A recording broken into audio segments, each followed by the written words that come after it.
बिस्मिल्लाहिर्रहमानिर्रहीम अस्सलाम वालेकुम। है गुजराले का पिंड है मट्टू भाई के, उत्थे का गुरुद्वारा है तो उत्थे कोई गुरमुखी च कुछ लिखे है, सानू तो खैर नहीं पढ़ना होंदा, ते जिन्हों पढ़ना होंदा वो जरा पढ़े। तो की नाम है गुरुद्वारे का? यह नवी सोलिंग लगी है गौरमेंट ने ना, इनू दोबारा रीन्यू करने की कोशिश की है। तो अंदर का मंजर है, एक पिंड है गुजराले का पिंड है, शहर गुजराला है, तहसील नशहरा विरका है, तो पिंड है मट्टू भाई के, उत्थे का गुरुद्वारा है। तो पुराना हस्ता हालत जी गुरुद्वारा प्रबंधक कमेटी है, पिंड वालों को मैं पूछा, वो आते जी इत्थे आए सन एक बारी, तो लेकिन ये वे कि उन्होंने इनू रीन्यू नहीं किया, बाहर टैलां टूलां ला गए ने, अंदरों इन्होंने इंज ही रहन दिता। बड़ा प्यारा अंदर काम होया, बड़ी प्यारी जड़ा ना मंजर है। तो जी गुरुद्वारे वाली कमेटी है पाकिस्तान की, उन्होंने चाहिए कि इनू दोबारा यदि रिकनस्ट्रक्शन करन। यदी ना है यह बाहर का पिंड का मंजर है, 4 द्वारी मेरा घर गए ने यदि, लेकिन हाले रीन्यू होनी है। थोड़ी फोटो में चाहिए है, और की चाहते है? हुण गुरमुखी च कुछ लिखे है, सानू तो पढ़ना नहीं होंदा हैं।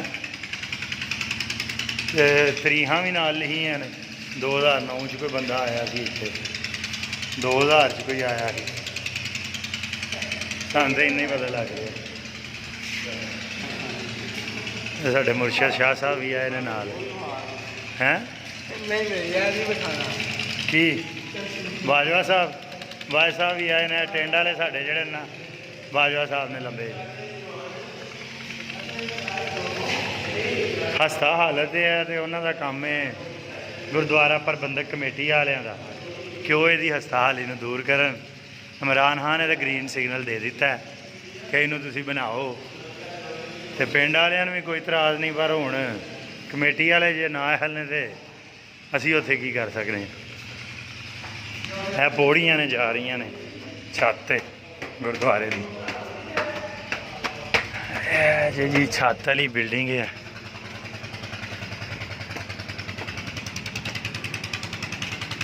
नाल पिंड है, पिंड का की नाम है शाह जी? मट्टू भाई के, फिर भुल जाता है। यह गुंबद है गुरुद्वारे का, छत वाली मंजिल है।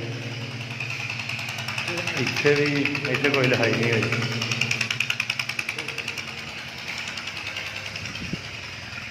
यह नाल पूरा पिंड है,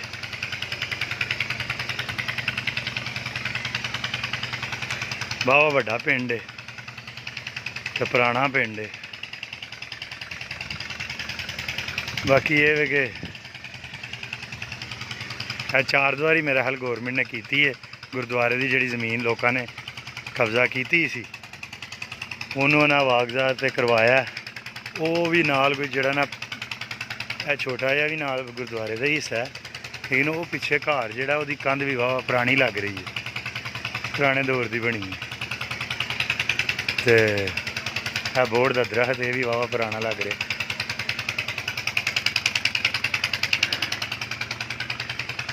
यह भी कोई लिखी है गुरमुखी, लेकिन सानू पढ़नी नहीं होंगी।